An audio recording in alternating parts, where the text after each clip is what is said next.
ناظرین، ویڈیو میں آگے بڑھنے سے پہلے ہمارے چینل AK رائٹس کو سبسکرائب کریں تاکہ ہم آپ کے لیے بالخصوص اسلامک ہسٹری اور بالعموم دنیا بھر کی منفرد اور معلوماتی ویڈیوز آپ تک پہنچا سکیں۔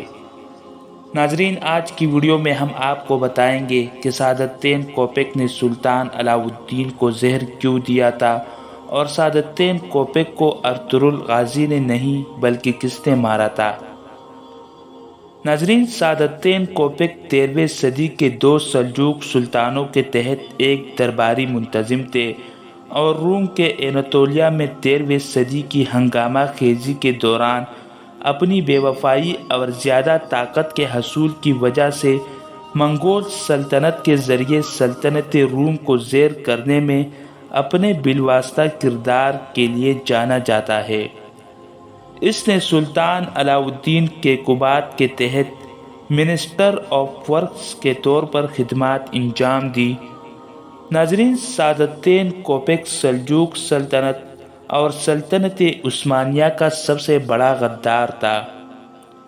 سلطان علاء الدین کیقوباد کے جانشین غیاث الدین کیسرو نے تخت سنبھالا۔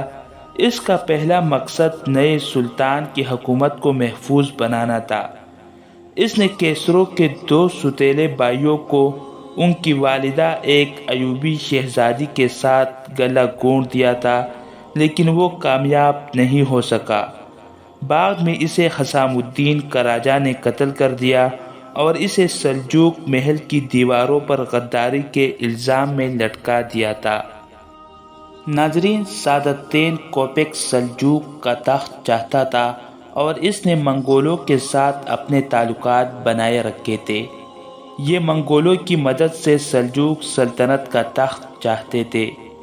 اس نے تخت کی خاطر بہت سے مسلمانوں کا قتل عام کیا، حالانکہ تاریخ یہ بتاتی ہے کہ سلطان علاء الدین کیقوباد کو بھی اس نے کھانے میں زہر دیا۔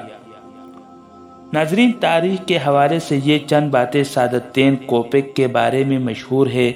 آج کے لیے اتنا ہی، ملتے ہیں انشاءاللہ نیکسٹ ویڈیو میں۔